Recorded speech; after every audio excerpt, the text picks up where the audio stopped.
Good morning everyone. ఈరోజు మనం vernier calipers సంబంధించి ఎక్స్ప్లెనేషన్ చేసేసుకుందాం. సో ఫస్ట్ ఆఫ్ ఆల్ మనకి ఇక్కడ ఎయిమ్ ఏంటి అంటే వెర్నియర్ క్యాలిపర్స్ని యూజ్ చేసి to find out the volume of the given sphere with that mass of the sphere. So this is the first one. And second, the length of the given cylinder and the length and breadth of the glass bed. So 3 aims ఉన్నాయి మనకి. So vernier callipers యొక్క diagram మనకి ఇలా ఉంటుంది. ఇక్కడ మనకి 4 Jos ఉంటాయి. EF ఏమో ఇంటర్నల్ మెజర్మెంట్స్ కోసం యూజ్ చేస్తాము, CD ఏమో ఎక్స్టర్నల్ మెజర్మెంట్స్ కోసం యూజ్ చేస్తాము. అండ్ ఇక్కడ మనకి వెర్నియర్ క్యాలిపర్స్లో 2 స్కేల్స్ ఉంటాయి. ఒకటేమో మెయిన్ స్కేలు, ఇంకొకటేమో వెర్నియర్ స్కేల్. సో ఇప్పుడు మనం ఫస్ట్ ఆఫ్ ఆల్ వెర్నియర్ క్యాలిపర్స్లో మనం ఏం చేయాలంటే least count. So least count అంటే ఏంటి అంటే ఈ డివైజ్ని యూజ్ చేసి మనం మెజర్ చేయగలిగినటువంటి లీస్ట్ వాల్యూని ఏమంటాము అంటే లీస్ట్ కౌంట్ అంటాం.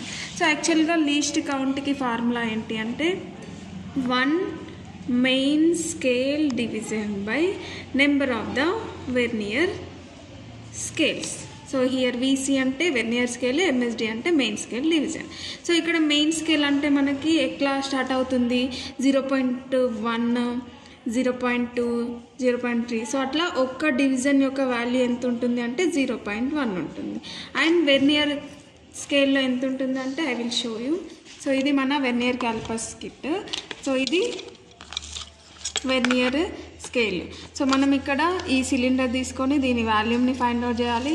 సో ఇది length of the glass plate cylinder. So first of all మనం సిలిండర్ యొక్క లెంత్ని ఫైండ్ అవుట్ చేస్తాం. ఇక్కడ వెర్నియర్ స్కేల్ ఉంది కదా, సో ఈ రెండుని వీటిని ఏమంటాము అంటే జాస్ అంటాం. ఇక్కడ కనిపిస్తుందేమో మెయిన్ స్కేల్, ఈ దీనిపైన ఉన్నది ఏమంటాము అంటే వెర్నియర్ స్కేల్. సో మనం ఇలా ఇక్కడ చేస్తూ ఉంటే ఏమవుతుంది అంటే అటు ఇటు ఈజీగా మూవ్ అవుతుంది. సో ఇక్కడ మనకి మెయిన్ స్కేల్లో 0 నుంచి స్టార్ట్ అయింది. 1 లైన్ యొక్క వాల్యూ ఎంత వచ్చింది 0.1. అట్లనే vernier number of the lines ఎన్ని అని అంటే ఇక్కడ మనకి 11 లైన్స్ ఉంటాయి, అంటే 10 డివిజన్స్ అవుతుంది. సో లైక్ అట్లా మనం చేసేసుకుంటే 1 MSD ఎంత అవుతుంది 0.1/10. సో దీన్ని క్యాన్సలేషన్ చేస్తే ఏమొస్తుంది 0.01 సెంటీమీటర్స్ అవుతుంది. సో LC అయిపోయిన తర్వాత మనం సిలిండర్ యొక్క లెంత్ మెజర్ చేస్తున్నాం కాబట్టి లెంత్ ఆఫ్ ద సిలిండర్ని సో ఈ 2 జాస్ కింద ఉన్నటువంటి ఈ 2 జాస్లో ఫిక్స్ చేసి మనం ఇక్కడ ఫిక్స్ చేయాలి. సో ఈ ఫిక్స్ చేసేటప్పుడు ఫస్ట్ ఆఫ్ ఆల్ మనం ఏం చేయాలి అంటే మెయిన్ స్కేల్ రీడింగ్ తీసుకోవాలి. సో మెయిన్ స్కేల్ రీడింగ్ అంటే ఏంటి అంటే ఇక్కడ ఉన్నటువంటి వెర్నియర్ స్కేల్ యొక్క లైన్ మెయిన్ స్కేల్ మీద ఎక్కడ కోఇన్సిడెన్స్ అయ్యిందో దాన్ని ఏమంటామంటే మెయిన్ స్కేల్ అంటాం. సో ఇక్కడ ఎంత అయింది 3.1 దగ్గర మనకి కోఇన్సిడెన్స్ అయింది.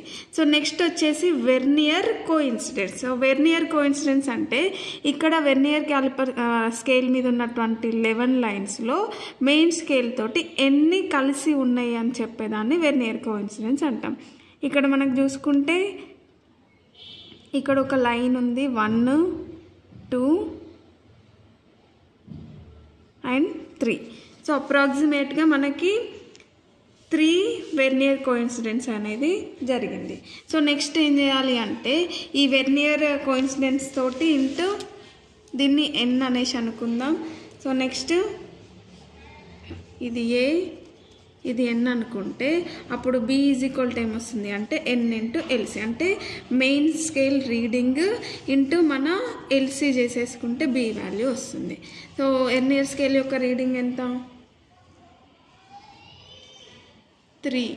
సో 3 ఇంటూ ఇదెంత 0.01. So that is equal to 0.03.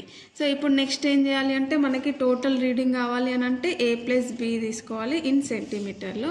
A వచ్చేసి 3.1 ప్లస్ B వచ్చేసి 0.06. That is equal to 3.13. ఇట్లా ఒక రీడింగ్ వచ్చింది. సో అట్లా మనము 6 రీడింగ్స్ తీసేసుకోవాల్సి ఉంటుంది.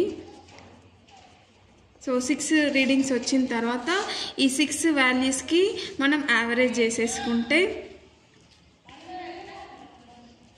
6 వచ్చిన వాల్యూస్ బై 6 వేసేసుకుంటే ఒక వాల్యూ వస్తుంది. సో లైక్ అట్లా మనం ఈ length of the cylinder find out చేస్తాం. So same process volume of the సిలిండర్కి సేమ్ అది స్పియర్ తీసేసుకోవాలి, ఇక్కడ ఫిక్స్ చేయాలి. సో అట్లా మనం 6 రీడింగ్స్ చేసేటప్పుడు సేమ్ ఒకే పొజిషన్లో పెట్టకుండా ఈ పొజిషన్స్ అనేవి అడ్జస్ట్ చేస్తుండాలి. సో ఫస్ట్ ఒకసారి ఇలా పెట్టినాం అనుకోండి, నెక్స్ట్ ఇక్కడ తిప్పేసి సో అట్లా చేంజెస్ చేసుకుంటూ 6 రీడింగ్స్ చేసేసుకోవాలి.